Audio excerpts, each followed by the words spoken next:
अटल बिहारी वाजपेयी जी ने शायद ये कहा था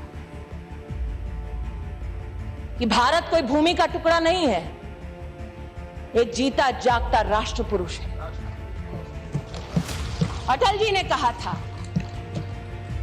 कि ये वंदन की धरती है, अभिनंदन की धरती है, ये अर्पण की भूमि है, ये तर्पण की भूमि है। इसकी नदी नदी हमारे लिए गंगा है, इसका कंकड़ कंकड़ हमारे लिए शंकर है। हम जिएंगे तो इस भारत के लिए और मरेंगे तो इस भारत के लिए, और मरने के बाद भी गंगा जल में बहती हुई हमारी अस्थियों को कोई कान लगाकर सुनेगा तो एक ही आवाज आएगी, भारत माता की जय।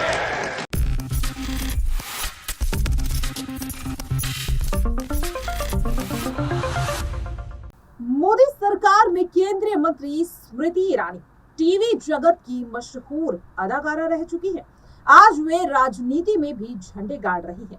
लेकिन आपको बता दें कि इससे पहले वो टीवी इंडस्ट्री में संस्कारी बहू के रूप में पहचानी जाती थी, लेकिन आज वह राजनीति में अपने कदम जमाकर राज्य और देश को संभालने में व्यस्त है। तो चलिए आज हम आपको बताने वाले हैं ऐसे ही दमदार राजनेता के बारे में जो जुमले देने में तो माहिर है, लेकिन जब जुमलों को सच करने की बारी आती है तो कैसे वो चिल्लाती हैं।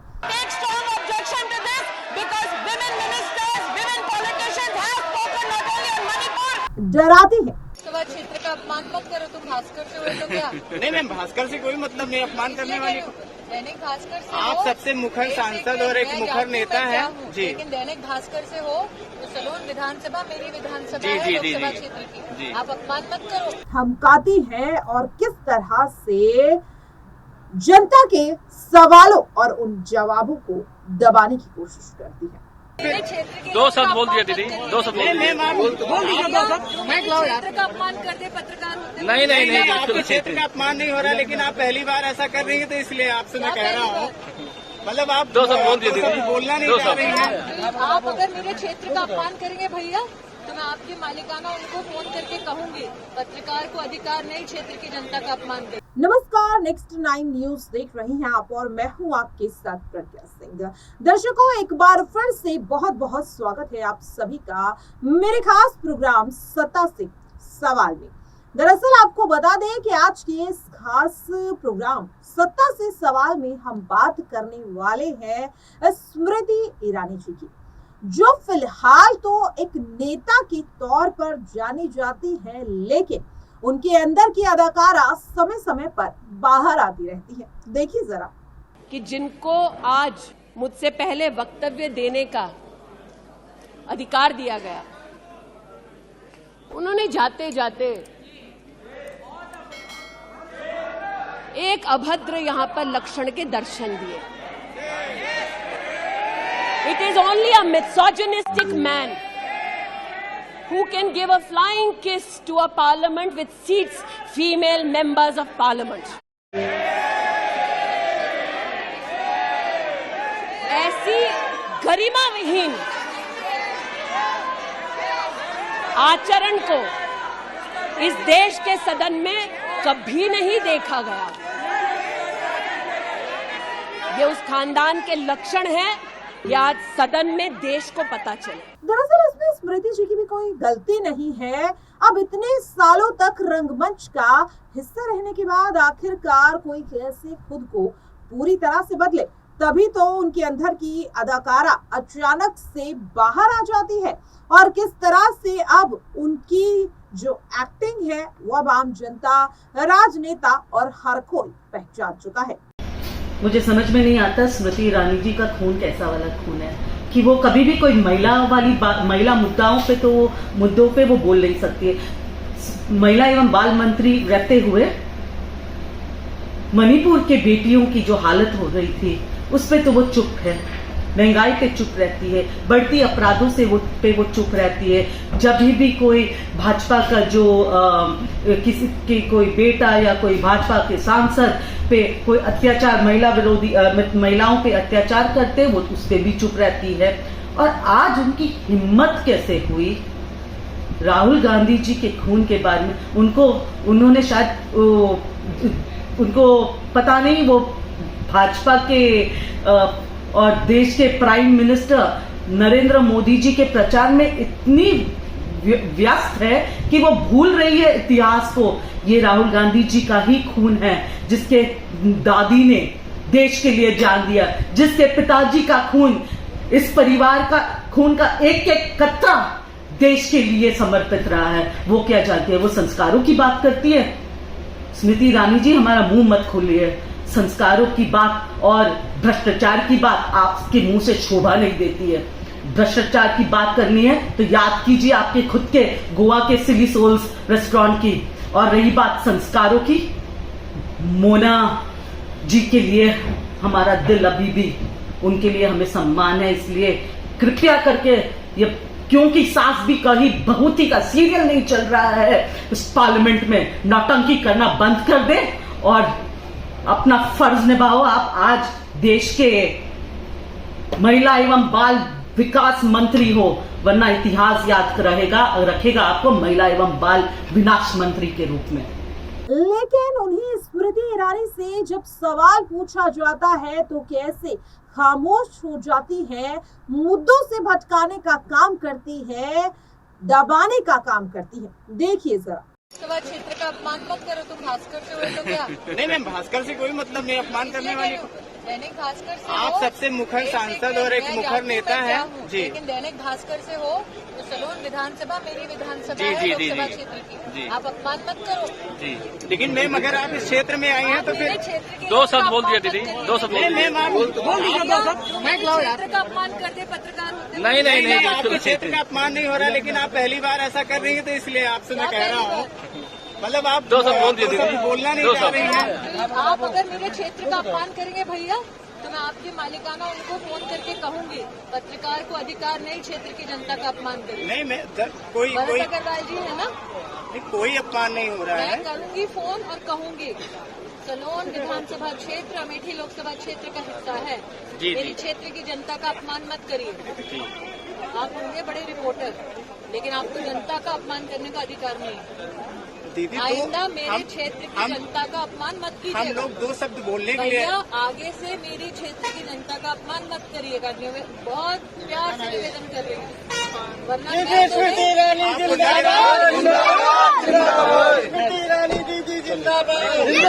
नहीं। अब सभी जानते हैं कि स्मृति ईरानी जी को महिलाओं और बच्चों का मसीहा माना जाता है।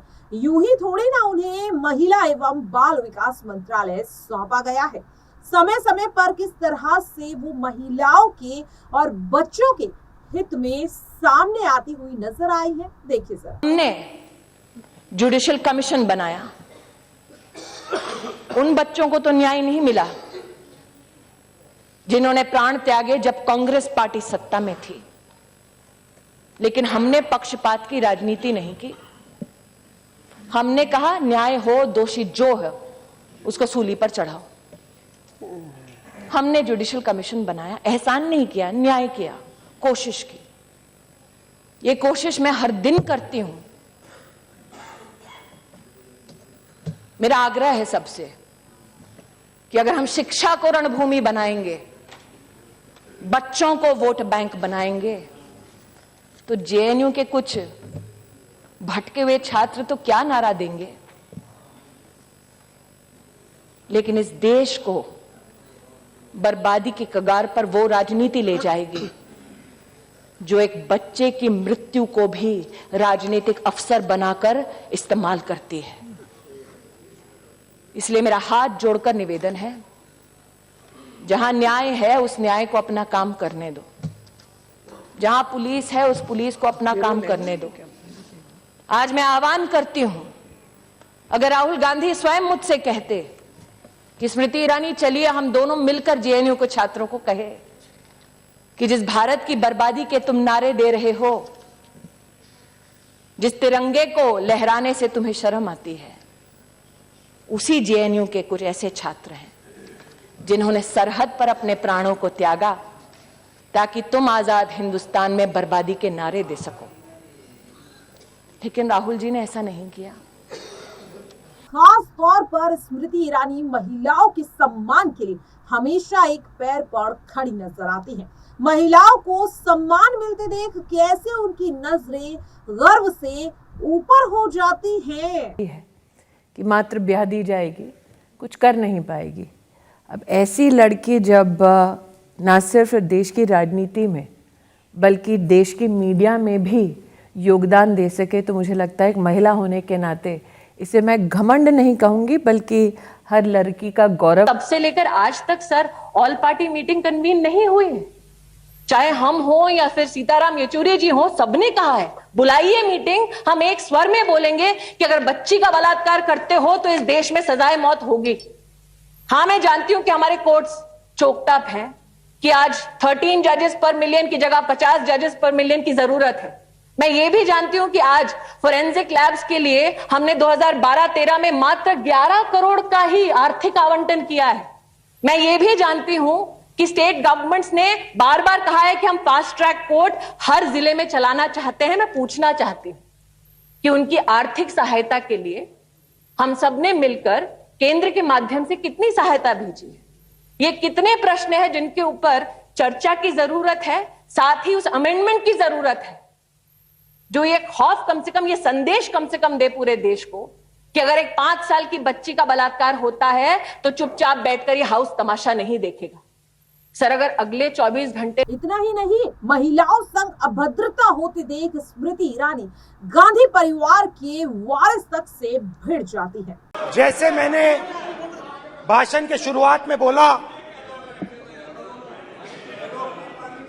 भारत एक आवाज है, भारत हमारी जनता की आवाज है, दिल की आवाज है।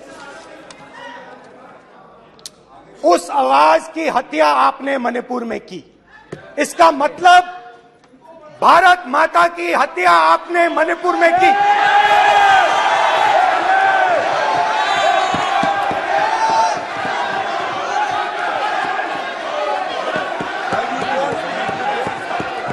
भारत माता को आपने मणिपुर के लोगों के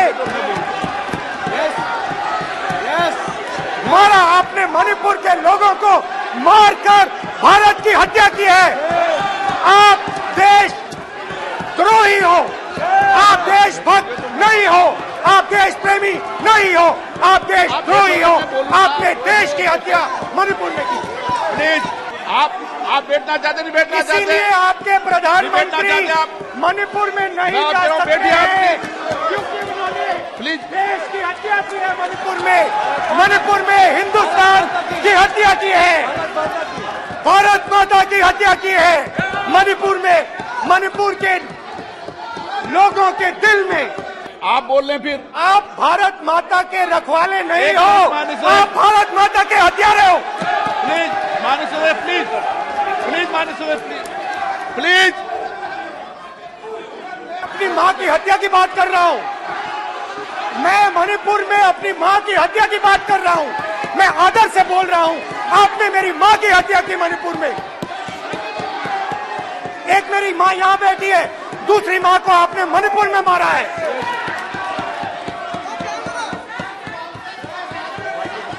और हर रोज जब तक आप हिंसा को बंद नहीं करोगे तब तक आप मेरी माँ की हत्या कर रहे हो। हिंदुस्तान की सेना मणिपुर में एक दिन में शांति ला सकती है। हिंदुस्तान की सेना का प्रयोग नहीं कर रहे हो क्योंकि आप हिंदुस्तान को मणिपुर में मारना चाहते हो। पहली बार राष्ट्र के इतिहास में भारत मां की हत्या की बात की और कांग्रेस पार्टी यहां पर तालियां बजाती रही। जो भारत की हत्या की बात पर कांग्रेस पार्टी ने ताली पीटी आज इस सदन में, इस बात का संकेत पूरे देश को दिया कि मन में गद्दारी किसकी है। मैं आज हिंदुस्तानी होने के नाते कहती हूं, मणिपुर हमारे देश का अभिन्न अंग है, खंडित न था, न है, न कभी होगा। इनके यूपीए के अलायंस के एक नेता ने तमिलनाडु में एक वक्तव्य दिया है। पुनः कहती हूं कि भारत का मतलब मात्र उत्तर भारत। मैं आज गांधी खानदान से, कांग्रेस पार्टी से पूछना चाहती हूं, क्या भारत केवल उत्तर भारत है? अगर दम है तो अपने पार्टनर को मुंह तोड़ जवाब दे, अगर हिंदुस्तान में आस्था रखते हैं। कांग्रेस के एक नेता ने, अध्यक्ष महोदय, कोर्ट में जाकर वक्तव्य दे दिया कि कश्मीर में रेफरेंडम की तलाशना चाहिए संभावना। मैं आज कांग्रेस पार्टी से पूछना चाहती हूं, क्या उनके आदेश अनुसार ये वक्तव्य कि कश्मीर का खंडन हो, भारत विभाजित हो, क्या ये कांग्रेस के नेतृत्व के आदेश के अनुसार है? अध्यक्ष महोदय, पुनः कहती हूं, हमारे राष्ट्र के संसदीय इतिहास में आज तक भारत मां की हत्या की बात करने वाले कभी भी बैठकर मेज नहीं थपथपाते। कांग्रेसियों ने बैठकर मां की हत्या के लिए मेज थपथपाई है। ये बात करते हैं इंसाफ की। दर्शकों, आपको बता दें कि स्मृति ईरानी बीजेपी की सबसे कम उम्र की कैबिनेट मंत्री होने का दर्जा रखती है। जी हाँ, और ये उपलब्धि स्मृति ईरानी को यूं ही नहीं मिली। इसके लिए उन्होंने सत्ता से सवाल पूछने की हिम्मत और ताकत दिखाई है और दिलाया है जनता को भरोसा। देश की सबसे मशहूर बहू सड़कों पर उतरी है। खासतौर पर जिस तरीके से रसोई गैस सिलेंडर के दामों में बढ़ोतरी की गई है, उसकी लिमिट की गई है, साथ में डीजल के प्राइसेस में बढ़ोतरी की गई। यही नहीं, एफडीआई का भी मुद्दा है। जी हाँ, स्मृति ईरानी है अहमदाबाद की सड़कों पर, मणिनगर रेलवे स्टेशन के ठीक बाहर। गुजरात से राज्यसभा की सांसद भी है। स्मृति में अहमदाबाद में आज आपको सड़कों पर उतरना पड़ा। जाहिर है एनडीए का भारत बंद है। इस मुद्दे को आप किस तौर पे सामने रखना चाहते हैं? मुझे लगता है कि आज गणेश चतुर्थी के अवसर पर देश की जनता और खुदरा व्यापारी स्वेच्छा से इस भारत बंद में जब अपना योगदान दे रहे हैं, तो इससे बड़ा कोई संदेश कांग्रेस पार्टी के लिए केंद्र में नहीं होगा। आज देश की जनता ये पूछ रही है कि आप कोयला आवंटन मुफ्त में अपने सगे संबंधियों को क्यों कर रहे हैं? आप इस कोयले के ब्लॉक को ऑक्शन क्यों नहीं करते? प्रधानमंत्री जिस कोयला मंत्रालय के खुद इंचार्ज थे, जो दम भरते हैं कि वो सुथरी और साफ सरकार चलाते हैं, वो चुप्पी साध कर क्यों बैठे हैं? आज देश की जनता ये पूछ रही है कि प्रधानमंत्री ने देश की संसद में आश्वासन दिया था कि 100 दिन में महंगाई को कम करेंगे। फिर बार बार करीबन 17 से 18 बार प्रधानमंत्री के कार्यालय ने और कांग्रेस की सरकार ने पेट्रोल और डीजल के दाम क्यों बढ़ाए हैं? आज FDI and multi brand retail की जब बात होती है तो देश की जनता पूछ रही है कि आप भारत की संसद में 17 नवंबर 2011 को बोल चुके हैं, कांग्रेस पार्टी बोल चुकी है कि सभी राजनीतिक दलों से कंसेंसस प्राप्त करने के बाद ही वो FDI and multi brand retail लेकर आएंगे। तो जो कांग्रेस पार्टी देश की संसद में दिए हुए शब्दों का, वचनों का पालन नहीं करती, उस पर भारत की जनता विश्वास क्यों करे? कांग्रेस ये आरोप लगा रही है कि जिस आम आदमी की समस्याओं को लेकर एनडीए सड़क पर उतरी हुई है, उसी बंद से आम आदमी को नुकसान हो रहा है, आम आदमी को परेशानी हो रही है। कांग्रेस पार्टी का पूर्ण विश्वास अब तक का किकबैक में रहा है, इसलिए कांग्रेस पार्टी रोल बैक की भाषा भारत की जनता की नहीं समझ पा रही है। लोग अक्सर कहते हैं जब आप बड़े पद पर पहुंच जाते हैं तो आपको आम जनता की समस्याओं से कुछ लेना देना नहीं होता, लेकिन ये बात केंद्रीय मंत्री स्मृति ईरानी पर कतई लागू नहीं होती। आखिरकार क्यों? देखिए जरा।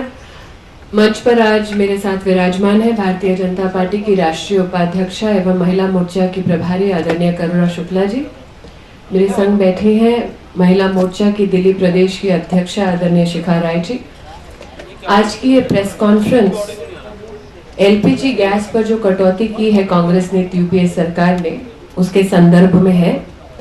27 और 28 सितंबर को भारतीय जनता पार्टी की राष्ट्रीय परिषद में एलपीजी के कटौती के संदर्भ में देश भर में जो महिलाओं के बीच आक्रोश है, उसे किस प्रकार से हम व्यक्त कर सकें, इस चिंता को जनता के समक्ष, सरकार के समक्ष हम कैसे रख सकें, इस विषय को लेकर चिंतन हुआ, बातचीत हुई और ये निर्देश आया और ये निर्णय लिया गया कि महिला मोर्चा देश भर में एलपीजी की जो कटौती है, जो कैप है, उसको लेकर संघर्ष करेगी। तो देखा आपने स्मृति ईरानी उन महिला नेताओं में जानी जाती हैं जो देश हो या चूल्हा चौका दोनों ही बखूबी संभाल सकती हैं। 40 की मिल रही है।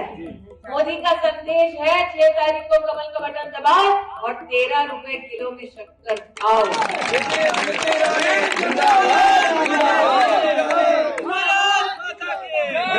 और मोदी ने जो कहा वो किया।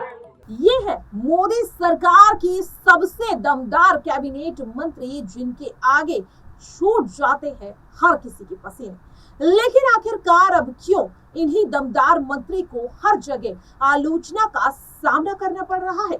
क्योंकि महंगाई बढ़ती रही,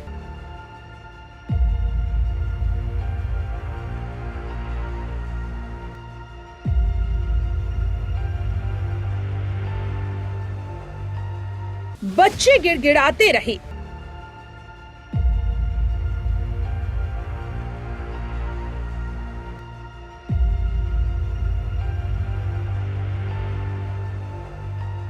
देश जलता रहा,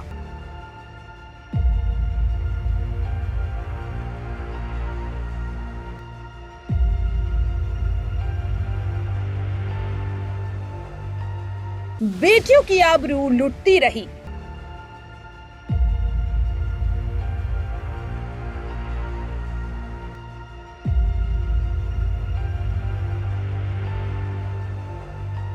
किसान हो, जवान हो, पहलवान हो, वो सड़कों पर बैठे रहे, सम्मान और हक की लड़ाई लड़ते रहे।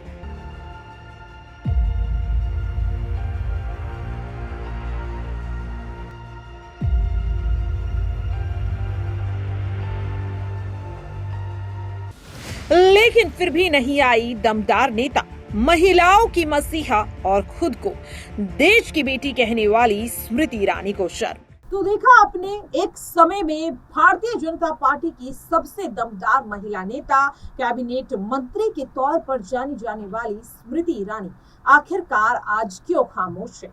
क्यों वो सवालों से भाग रही है? क्यों वो सवालों के जवाब देना नहीं चाहती? और जो उनसे सवाल पूछता है वो किस तरह से उन्हें डराने और धमकाने का काम करती है? आप इस पूरे रिपोर्ट में देख ही चुके हैं। स्मृति ईरानी से आज जनता पूछ रही है सवाल, और क्या इन सवालों के जवाब देने के लिए अब स्मृति ईरानी सामने आएंगी?